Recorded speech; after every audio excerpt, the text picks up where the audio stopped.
क्या हालचाल। आज हम आ चुके हैं क्लास 9 के फिजिक्स का पहला चैप्टर का पहला लेक्चर लेके, जो है डिस्क्राइबिंग मोशन। सो जैसा कि आपको दिख ही रहा है कि ये दोनों मूव कर रहे हैं, ये दोनों मोशन में है। यहाँ पर एक लड़का है जो बाइसाइकिल चला रहा है और एक यहाँ पर एक लड़का है जो चल के कहीं ना कहीं तो जा ही रहा है। तो शुरू करते हैं आज के इस लेक्चर को।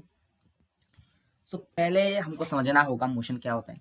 तो सीधी सीधी बात, in physics motion is the phenomena in which an object changes its position with respect to time. मतलब मेन बात है, जो मेन फंडा है वो ये है कि अगर कोई ऑब्जेक्ट मूव कर रहा है तो वो टाइम के साथ साथ अपना पोजीशन बदलेगा।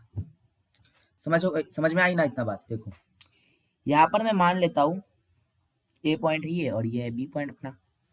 तो मान लो यहाँ पर कोई पार्टिकल है, यहाँ पर कोई पार्टिकल है, तो मान लो कुछ टाइम के बाद वो इस पोजीशन पे आ गया। इस पोजीशन को हम नाम देते हैं सी। तो कुछ टाइम के बाद ये ऑब्जेक्ट आ गया इस पोजीशन पे। तो क्या हुआ? बेसिकली कुछ हुआ नहीं, वो मूव किया। वो उस टाइम के अंदर उसने इतना पर्टिकुलर रास्ता कवर किया। तो इतना पर्टिकुलर टाइम में वो मूव कर रहा था, वो 3 सेकंड मूव किया, तब जाके वो यहाँ पर आया। अगर हम कह सकते हैं तो कहने दो, अगर हमें कहना है तो हम कह सकते हैं कि अगर वो 3 सेकंड भागा तो जाके ये इतना पोजीशन आया। फिर अगर वो फिर से 2 सेकंड भागेगा तो बी पे चला जाएगा। ठीक है, तो टाइम के साथ साथ उसने क्या किया? अपना पोजीशन चेंज किया, तो वो मोशन में था तब। सिमिलरली यहाँ पर लिखा है, motion is mathematically described in terms of distance, displacement, speed, velocity, acceleration and time. मतलब इस चैप्टर में हम मैथमेटिकल टर्म्स ऑफ मोशन को समझेंगे, मतलब मैथमेटिकली मोशन को हम समझाएंगे। और ये सब जो यहाँ पर लिखा है, distance, displacement, speed, velocity, acceleration और टाइम, इनको हम इस चैप्टर में समझेंगे। ठीक है, यही इस चैप्टर का मेन जो पॉइंट ऑफ डिस्कशन होगा, यही 5-6 टॉपिक्स हैं। ठीक है, the branch of physics describing the motion of objects without reference to its cause is called kinematics. मतलब ये है कि अगर कोई ऑब्जेक्ट मूव कर रहा है तो उसका मूवमेंट को हम फिजिक्स में काइनेमेटिक्स कहते हैं, लेकिन हम उसके कॉज को नहीं पढ़ेंगे। काइनेमेटिक्स में हम सिर्फ उसके मूवमेंट को ही जानेंगे। उसका मूवमेंट हुआ तो मूवमेंट होने के बाद पर क्या क्या कंक्लूजन आ सकते हैं, लेकिन मूवमेंट होने के पीछे क्या क्या है, कि उस पर कितना फोर्स लगा तब जाके वो मूव हुआ, कितना एनर्जी उसमें उसने खाया तब जाके वो मूव हुआ, हमें जरूरत नहीं पढ़नी। वो हम आगे पढ़ेंगे, लेकिन इस चैप्टर में हम नहीं पढ़ेंगे। इस चैप्टर में हम सिर्फ पढ़ेंगे मोशन, उससे कंक्लूजन्स, बस। ठीक है, तो शुरू करते हैं। तो आ जाते हैं क्लासिफिकेशन में। हम क्लासिफाई कर लेते हैं मोशन में। तो पहला है यूनिफॉर्म मोशन। सीधा सीधा यहाँ लिखा है, अगर कोई ऑब्जेक्ट है जो इक्वल डिस्टेंस कवर करता है इक्वल टाइम में, इक्वल इंटरवल ऑफ टाइम में, अगर वो इक्वल डिस्टेंस ट्रेवल कर रहा है इक्वल टाइम के साथ साथ, मतलब पहले 1 सेकंड में उसने 2 मीटर कवर किया, फिर और 1 सेकंड में उसने 2 मीटर कवर किया, मतलब 1 सेकंड में 1 मीटर, तो 2 सेकंड में 2 मीटर। तो अगर ऐसा यूनिफॉर्मली डिस्टेंस ट्रेवल बढ़ रहा है टाइम के साथ साथ, उसे हम क्या कहेंगे? सीधी सीधी बात, यूनिफॉर्म। मतलब स्टीडी मतलब क्या कहेंगे उसको? मतलब यूनिफॉर्मली बढ़ रहा है, कोई वेरिएशन नहीं है उसमें, जैसा है वैसा ही चल रहा है, उसमें चेंजेस नहीं आ रहे हैं। Similarly non uniform motion just इसका उल्टा है। When an object travels unequal distance in equal intervals of time, it is referred as non-uniform motion. मतलब मान लो तुमने 1 सेकंड में पहले 3 मीटर कवर किया, फिर उसके बाद और 1 सेकंड में तुमने 10 मीटर कवर कर लिया। मतलब मैं ऐसा कहना चाह रहा हूँ कि अगर तुम मान लो ए, ये तुम्हारा बी है, ये तुम्हारा सी है, ये तुम्हारा डी है, तो ए बी बराबर बी सी बराबर सी डी, मतलब इन सब का डिस्टेंस बराबर है, मतलब लेंथ बराबर है। तो मान लो कि पहले तुमने इतना कवर किया 2 मीटर 1 सेकंड में, फिर उसके बाद ये 2 मीटर में तुमने कवर किया, फिर और 1 सेकंड में, फिर यहाँ पर और 2 मीटर तुमने कवर किया 1 सेकंड में। तो यहाँ पर टाइम के साथ साथ यूनिफॉर्मली तुम डिस्टेंस ट्रेवल कर रहे हो। तो ये कौन सा केस हो गया? ये हो गया यूनिफॉर्म मोशन वाला केस। लेकिन अगर कुछ ऐसा आ जाए, तुम किसी पाथ में भाग रहे हो, तुमने पहले 1 सेकंड में कवर किया 3 मीटर, समझना मेरी बात को ध्यान से। ए मान लो, बी मान लो, सी मान लो, डी मान लो सबका वेरिएबल डिस्टेंस है, सब अलग अलग है। ये 4, ये 5, तुमने ये 3 मीटर कवर किया 1 सेकंड में, फिर और 1 सेकंड में तुमने कवर किया 4 मीटर, फिर और 1 सेकंड में तुमने कवर किया 5 मीटर। तो यहाँ पर क्या यूनिफॉर्मली तुम डिस्टेंस ट्रेवल कर रहे हो, यूनिफॉर्मली नहीं कर रहे हो, टाइम तो यूनिफॉर्म है लेकिन distance travelled is not uniform in this case. So ये डायरेक्ट बात है, ये हो गया नॉन यूनिफॉर्म मोशन, ये हो गया नॉन यूनिफॉर्म मोशन, क्योंकि distance travelled is not keeping pace with the time taken, क्योंकि टाइम तो सही एक तो एक ही है लेकिन डिस्टेंस ट्रेवल्ड अलग है, तो वो बेसिकली होगा नहीं यहाँ पर, वो चेंज हो जाएगा। ठीक है, चलो अच्छा, अभी डिस्टेंस जो मैं इतना बोल रहा था वो डिस्टेंस क्या है, वो डिस्टेंस बेसिकली है क्या, यही यहाँ पर जानेंगे हम लोग। देखो, जो the actual length of the path covered by a moving body is called distance. समझना ध्यान से, अगर मैं मान लेता हूँ ये मेरा पाथ है, ये मान लो कोई एक पाथ है ए पॉइंट, हाँ, और ये मान लो बी पॉइंट है, तो मुझे ए से बी में जाना है, तो मैं जाऊंगा, चल रहा हूँ, चल चल के मैं गया, मैं बी पे पहुंचा कुछ टाइम के बाद, तो मैंने कितना डिस्टेंस कवर किया, मैंने कितना लेंथ कवर किया, पाथ का जितना लेंथ होगा उतना ही होगा मेरा डिस्टेंस ट्रेवल्ड। मतलब सीधी बात, अगर तुम लिख लो path, length of path, sorry length of path अगर तुम लिख लो, लेंथ ऑफ पाथ अगर लिख लो, ये आ जाएगा बराबर किसके, डिस्टेंस ट्रेवल्ड के, डिस्टेंस ट्रेवल के बराबर आ जाएगा। डिस्टेंस में जितना ट्रेवल किया, लेंथ का, पाथ का लेंथ भी उतना ही होगा। ठीक है, बस यही बात थी, लेकिन अभी थोड़े डीप में हम इसको समझें। यहाँ पर लिखा है actual length of path covered by a moving body. एक बॉडी जब मोशन में होता है तो वो एक पोजीशन से जाने के लिए दूसरे पोजीशन तक कितना लेंथ ऑफ पाथ कवर करेगा, उसे हम कहेंगे डिस्टेंस। इसका एसआई यूनिट होता है मीटर, मतलब स्टैंडर्ड इंटरनेशनल यूनिट मीटर। इसको हम लिखते हैं ऐसे, metre, small m, capital M, small m से हम इसको डिनोट करते हैं मीटर को। ठीक है, अच्छा, डिस्टेंस के कुछ कैरेक्टरिस्टिक्स होते हैं। It is a scalar quantity as it is only magnitude, no direction. अभी स्केलर क्वांटिटी आ गया तो उसको तो थोड़ा समझना होगा, स्केलर क्वांटिटी क्या होते हैं। स्केलर क्वांटिटी, ठीक है, देखो, the physical quantities with only magnitude but no direction, ठीक है, are called scalar quantities। ठीक है, अभी देखो एग्जांपल ले लेता हूं मैं। डिस्टेंस तो यहां मैंने बोला ही है, एक है, फिर टाइम, फिर मास, एक्सेट्रा, बहुत सारे। डिस्टेंस तो मैंने, अच्छा मैं डिस्टेंस को आपको बाद में बोलता हूँ। टाइम, आप कहते हो क्या 5 मिनट टूवर्ड्स नॉर्थ, आप ऐसे कह सकते हो 5 मिनट्स टूवर्ड्स नॉर्थ, ऐसा तो कह नहीं सकते ना, तो डायरेक्शन नहीं होगा टाइम का। अगर डायरेक्शन होता तो कैसे होगा, तुम घड़ी में देख के बोलते हो हाँ अभी 2:05 नॉर्थ, ऐसा तो तुम कहते नहीं, तुम कहते हो 2:05। ठीक है, तुम उसमें सिर्फ एक वैल्यू बता रहे हो, तुम कुछ डायरेक्शन मेंशन करते हो नहीं करते हो ना, वही है, कोई डायरेक्शन ही नहीं है टाइम के पास। ठीक है, चलो, मास, तुम कहते हो क्या my the weight of my body is 5 kg towards east, मतलब केजी तो वेट का यूनिट होता नहीं, लेकिन मैं कह सकता हूँ the mass of my body is 5 kg towards north. तुम कह सकते हो कि मेरा बॉडी का जितना वजन है वो नॉर्थ की तरफ जाऊंगा तभी 5 kg है, लेकिन अगर ईस्ट की तरफ चला गया 10 kg होगा, ऐसा तो नहीं होता। तुम्हारा बॉडी यहाँ जितना, तुम्हारा बॉडी का मास यहाँ जितना होगा, तुम अगर एंटार्क्टिका में जाओगे तो भी उतना ही होगा। मास तो चेंज नहीं होगा, लेकिन वेट चेंज हो सकता है, वो अलग है, वो ग्रेविटेशन में पढ़ेंगे हम, बट मास कभी चेंज नहीं होगा, क्योंकि बॉडी में तुम्हारा कितना जो मतलब मैटर है वो क्या कम होगा, कम तो होगा नहीं। हाँ, बस वही है।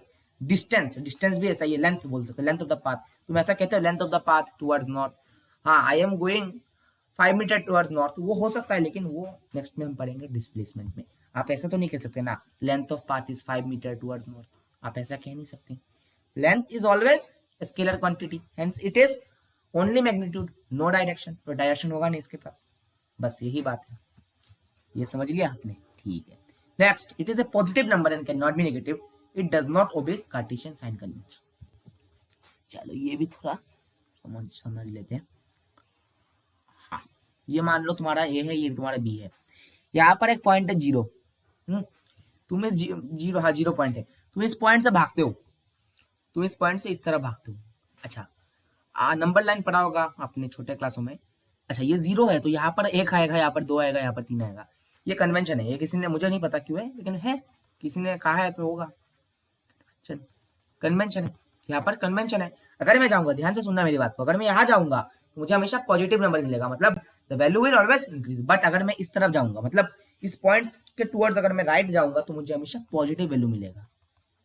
ठीक है, पॉजिटिव मिलेगा। लेकिन अगर मैं इस तरफ जाता हूँ मुझे नेगेटिव वैल्यू मिलता है। देखो, -1, -2, -3। ठीक है ना, तो समझो। हाँ, तुम अगर यहाँ से यहाँ गए, फिर से तुम अगर यहाँ आ गए तो तुम्हारा पाथ क्या है? पहले तुम यहाँ से आ गए, ये प्लस ये, है ना, ये यहाँ से यहाँ गए, ये, फिर यहाँ से फिर यहाँ आए तो ये। तुमने डिस्टेंस कितना ट्रेवल किया? 1, 3 और 3, 3 और कितना यहाँ पर? 1, 2, 3, 4, 5, 6, मतलब बेसिकली क्या है? 1, 2, 3, 4, 5, 6, 7। तुमने 7 ट्रेवल किया, 7 ट्रेवल किया। लेकिन तुम कहते हो क्या, मैं पहले, मतलब तुम काट तो नहीं सकते ना इस डिस्टेंस को। तुम अगर मान लो तुम इस नंबर लाइन पे खड़े हो, तुम इस पॉइंट से इस पॉइंट तक गए, हाँ, फिर तुम इस पॉइंट से इस पॉइंट तक आ गए, तो तुमने कितना डिस्टेंस ट्रेवल किया? पूरा ये वाला प्लस ये वाला, है ना। पहले तो यहाँ गए, फिर पूरा टोटल कवर किया, तो तुमने डिस्टेंस उतना ही ट्रेवल किया। तुम कह तो नहीं सकते ना कि मैंने इतना डिस्टेंस ट्रेवल किया, मतलब नेगेटिव में तुम्हारा डिस्टेंस आएगा, क्योंकि देखो यहाँ से आ जाओगे 3, फिर यहाँ से आ जाओगे 7, तो 7 से 3 माइनस करोगे, -7 + 3, तो -4 आ रहा है तुम्हारा distance. Distance is never negative as it is a scalar quantity. मतलब तुम अगर राइट से लेफ्ट जाओगे, लेफ्ट से राइट जाओगे, डिस्टेंस तुम्हारा एक पॉजिटिव नंबर ही आएगा, और हमेशा वो मतलब बढ़ता ही जाएगा, बढ़ता ही जाएगा, बढ़ता ही जाएगा। लेकिन डिस्प्लेसमेंट में अलग हो जाता है। तो यही मैं समझाना चाह रहा हूँ कि distance doesn't always cartesian sign convention. ये जो कन्वेंशन है ये कार्टेशियन साइन कन्वेंशन है। मतलब अगर मैं एक पॉइंट है उसको अगर मैं 0 मानता हूँ, तो अगर उसके मैं राइट की टूवर्ड जाऊंगा तो मुझे हमेशा पॉजिटिव वैल्यू मिलेगा, और अगर मैं लेफ्ट की टूवर्ड जाऊंगा तो मुझे हमेशा नेगेटिव वैल्यू मिलेगा। ऐसा तो होगा नहीं, बस यही मैंने समझाना चाहा है यहाँ पर। ठीक है, अच्छा, ये भी समझ लिया अपन लोग। अभी it is always greater than equal to displacement. अच्छा, ये पॉइंट मैं छोड़ देता हूँ क्योंकि ये डिस्प्लेसमेंट समझने के बाद ही ये हम लोग समझेंगे। ओके, देखो, displacement, the shortest path between the initial and final position along with direction is called displacement. its assignment is meter। इसका भी मीटर ही होता है असाइनमेंट। ये क्या है? शॉर्टेज, मतलब तुम्हारा इनिशियल पोजीशन और फाइनल पोजीशन के बीच सबसे छोटा बात कौन सा है? वट एवर में बीटा डिस्टेंस। तुम मान लो तुम इस पॉइंट से इस पोजीशन तक ऐसे गए, तुम ऐसे इस पोजीशन तक, इस पोजीशन से इस पोजीशन तक गए, घूम के ऐसे ही गए, तुम्हारा डिस्टेंस मान लो। हाँ, लेकिन डिस्प्लेसमेंट तुम्हारा ये है, लेकिन डिस्टेंस यही हो जाएगा, ये वाला कर्व जो है ये तुम्हारा डिस्टेंस है, लेकिन ये जो है ना, ये ए बी, ये तुम्हारा डिस्प्लेसमेंट है। Shortest path between initial and the final position is called displacement. मैंने लिखा है आप, बस। Characteristics of displacement, it is a vector quantity as it is many changes in direction. देखो, ये तुम्हारा पोजीशन है, तुम ऐसे गए, मान लो तुम ऐसे मान लो गए तुम इस पोजीशन पे, ये ए मान लो, ये तुम्हारा बी मान लो। इसमें तुम डायरेक्शन तो स्पेसिफाई करोगे नहीं क्योंकि ये डिस्टेंस है तुम्हारा। लेकिन यहाँ से लेके यहाँ तक तुम जब जाओगे तुम कहोगे I just travelled A B metres towards north. तुम तो नॉर्थ की तरफ जाओगे ना, मतलब बेसिकली ये है, मैं ऐसे दिखाना चाह रहा हूँ तुम्हें। या फिर उसको अगर मान के चलो, तुम इसको ऐसे ले लो, तुम इसको कह सकते आई जस्ट वॉक्ड, है ना, A B metres towards the, क्या ये, ईस्ट। मैं ईस्ट की तरफ ए बी मीटर भागा, तब जाके मैं गया, तो वो तुम्हारा है डिस्प्लेसमेंट, क्योंकि वो डायरेक्शन मेंशन करेगा और उसके साथ साथ सबसे छोटा वाला पाथ ही बताया जाएगा। लेकिन एक स्पेसिफिक स्पेशल कंडीशन है। तुम मानो तुम्हारा एक स्ट्रेट लाइन है, हाँ, तुम ए से लेके भाई साहब बी तक गए, हाँ, भाग, अच्छा है, बड़ी बात है, बहुत सही बात है। तुम गए, तुमने मूव किया ए से लेके बी तक गए, फिर से बी से लेके ए तक आ गए, मतलब A B plus A B. तुम्हारा डिस्टेंस ट्रेवल कितना है? 2 टाइम्स ऑफ ए बी। हुआ हुआ। लेकिन डिस्प्लेसमेंट क्या है? डिस्प्लेसमेंट हमको पता है फाइनल पाथ और इनिशियल पाथ और फाइनल पाथ के बीच का डिस्टेंस, मतलब शॉर्टेस्ट डिस्टेंस। तो तुम्हारा फाइनल पोजीशन भी ए है और इनिशियल पोजीशन भी ए था, तो क्या हुआ? ए और ए के बीच में डिस्टेंस, ए और ए के बीच में डिस्टेंस 0 है। अच्छा, अभी आता है कार्टेशियन साइन कन्वेंशन। ये वेक्टर क्वांटिटी है तो इसके पास मैग्नीट्यूड भी होगा और डायरेक्शन भी होगा। तो तुम ए से लेके मानो बी तक गए तो तुमने प्लस ए बी कवर किया, फिर जब तुम घूम के आए तुमने माइनस ए बी कवर किया, इसलिए तो तुम्हारा A B plus minus A B बराबर तुम्हारा जीरो आया ना, इसीलिए तो तुम्हारा डिस्प्लेसमेंट जीरो है। यही बात है, यही तो कुल मिला के बात है कि डिस्प्लेसमेंट कार्टेशियन साइन कन्वेंशन को मानती है। मतलब अगर तुम एक पॉइंट से राइट तक जाओ, राइट जाओगे पॉजिटिव होगा, लेकिन अगर वहां से तुम लेफ्ट भागे नेगेटिव होगा। यही सेम केसेस हियर आल्सो। एक ऑब्जेक्ट का डिस्प्लेसमेंट जीरो हो सकता है लेकिन उसका डिस्टेंस कभी जीरो नहीं होगा। If it was in motion earlier and came back to a certain position after travelling some distance. सही बात, बहुत सही बात। तो ये वेक्टर क्वांटिटीज के क्या हो गए? फंडामेंटल्स हो गए। ये वेक्टर क्वांटिटी है तो मैग्नीट्यूड भी है, उसके साथ साथ डायरेक्शन है। डायरेक्शन है इसीलिए जीरो हो सकता है। मतलब किसी चीज का अगर डायरेक्शन है तभी जाके वो जीरो होगा। अच्छा, it may be N integer, positive negative और जीरो। जीरो भी हो सकता है, नेगेटिव भी हो सकता है। या नेगेटिव कैसे होगा? मान लो तुम इस पोजीशन तक चले गए, एक पोजीशन मान लो और एक सी, तो तुमने एक्स्ट्रा कवर कर लिया ना यहाँ पर, तो वो क्या है? वो तो तुम न्यूट्रल नहीं कर पाए ना, वो तुम तब चले गए तुम माइनस टाइम्स ऑफ बीसी चले गए, सॉरी, तब तुम चले गए minus times of BC, where BC is greater than AB. तो तुम्हारा जो वैल्यू आएगा वो क्या आएगा? माइनस टाइम्स ऑफ एसी आएगा, माइनस टाइम्स ऑफ तुम्हारा एसी आएगा। तो वो क्या होगा? वो डिस्प्लेसमेंट होगा और वो नेगेटिव वैल्यू आएगा। ठीक है जी, चलो ये कार्टेशियन साइन कन्वेंशन को मानती है, तभी तो भैया जीरो है, अदरवाइज जीरो नहीं होती ना। It is always smaller than और इक्वल टू डिस्टेंस। खत्म बात, समझ लिया ना तुमने? अगर कोई ऑब्जेक्ट एक मतलब स्ट्रेट लाइन पाथ में भाग रही है तो वो देखो, अगर मैं मानूं कि मैं ऑब्जेक्ट ए से लेके मैं बी तक गया, उस ए से लेके मैं बी तक गया, फिर घूम के नहीं आया, मेरा फाइनल ए है, बी है और इनिशियल ए है, तो मेरा डिस्टेंस और डिस्प्लेसमेंट तब बराबर है ना। अगर कोई ऑब्जेक्ट एक पोजीशन से दूसरे पोजीशन तक जाती है और लौट के नहीं आती, कितना भी डिस्टेंस लौट के नहीं आती, उसी पोजीशन को अपना फाइनल पोजीशन मान लेती है, तो डिस्टेंस बराबर हो जाती है किसके? डिस्प्लेसमेंट के। यही तो बात है, तभी क्या होता है? डिस्टेंस बराबर टू डिस्प्लेसमेंट। अच्छा, तो हमको इससे क्या मिलता है कि डिस्टेंस जो है वो हमेशा डिस्प्लेसमेंट से बड़ा होगा। और या फिर क्या हो सकता है? समान भी हो सकता है ना। अगर स्ट्रेट लाइन पाथ में वो जाएगा और लौट के नहीं आएगा तो बराबर ही है, डिस्टेंस बराबर टू या फिर ग्रेटर देन डिस्प्लेसमेंट। तो ये कंक्लूजन मिल गया हमको, कंक्लूजन मिल गया। चलो हो गया, हो गया। यहाँ पर मैंने लिखा था, यहाँ पर, हाँ मैंने यहाँ पर लिखा था distance is always greater then displacement. यहाँ पर मैंने लिखा displacement is always smaller than distance. तो समझ में आ गई बात। ये एक इंपॉर्टेंट रिजल्ट है, अगर कभी आंसर गलत आ जाए तो इसको याद रख लो, मिल जाएगा तुमको। चलो एक कुछ न्यूमेरिकल से 3 मैंने वो दिए हैं, देख लेते हैं क्या है। अच्छा, एक पार्टिकल है, कुछ भी एक पार्टिकल है, मान लो एक पार्टिकल है, तो वो सर्कुलर पाथ में मूव कर रहा है। तो वो तुम्हारा सर्कुलर पाथ कुछ इस प्रकार का है। मान लो वो एक पार्टिकल इस पोजीशन से शुरू किया, उसने ये पोजीशन से शुरू किया, और मान लो ये ए बी जो है ना वो डायमीटर है तुम्हारा, एज्यूम करो तुम्हारा डायमीटर है और ये सेंटर है तुम्हारा ओ। ठीक है, तो ए से वो मूव किया उसने कितना 3 राउंड उसने किया। A particle is moving in circle of diameter 5 metre. Calculate distance travel and displacement when it finishes 3 round. देखो, इन 1 राउंड मतलब एक बार वो अगर घूम गया तो वो कितना डिस्टेंस ट्रेवल करेगा? अगर वो एक बार में घूम गया 1 राउंड, यहाँ से अगर फिर से यहाँ तक आ गया तो कितना एक बार distance? 2 pi circumference of circle. ठीक, इन 3 राउंड्स, 3 × 2 पाई आर, मतलब 6 पाई आर आएगा मेरा आंसर। अभी 6 की जगह 6 रखो, पाई की जगह पाई, आर की जगह 5/2 कर दो। समझ रहा हो ना? 5 तुम्हारा है डायमीटर, तो रेडियस बराबर टू डायमीटर अपॉन 2, तो 3 से कैंसिल होगा तो भैया 15 पाई आएगा तुम्हारा आंसर। तो पाई का वैल्यू कुछ भी पुट करो, 22/7 और 3.14 पुट करके तुम्हें एक अप्रोक्सीमेट वैल्यू मिल जाएगा। तो पाई में भी रख सकते हो, डिसोसिएट करके इसको आंसर भी ला सकते हो तुम। ठीक है, चलो नेक्स्ट क्वेश्चन।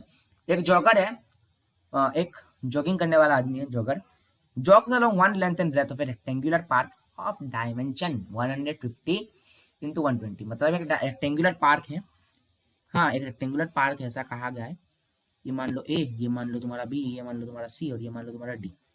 तो वो ए बी मतलब उसने क्या किया, एक बार लेंथ कवर किया, एक लेंथ कवर किया और एक ब्रेथ कवर किया, मतलब उसका जो डिस्टेंस ट्रेवल्ड है ये है ए बी वाला पार्ट। मतलब अगर थोड़ा मैं हाईलाइट करूँ इसको, अगर मैं थोड़ा हाईलाइट करूँ, पहले ऐसा गया फिर ऐसा गया, मतलब उसका जो डिस्टेंस ट्रेवल्ड है वो इस प्रकार ही है। ठीक है, अगर डिस्टेंस ट्रेवल किया उसने उतना, तो डिस्टेंस क्या है यहाँ पर, मैं अगर लिखना चाहूँ, अगर मैं लिखना चाहूँ डिस्टेंस में लिखूंगा डिस्टेंस ट्रेवल्ड बराबर टू कितना, A B plus B C, मतलब 2 into, not 2 into sorry, length plus breadth. Length है 150 और तुम्हारा ब्रेथ है 120, तो कितना आएगा 270 मीटर है तुम्हारा कितना डिस्टेंस ट्रेवल्ड।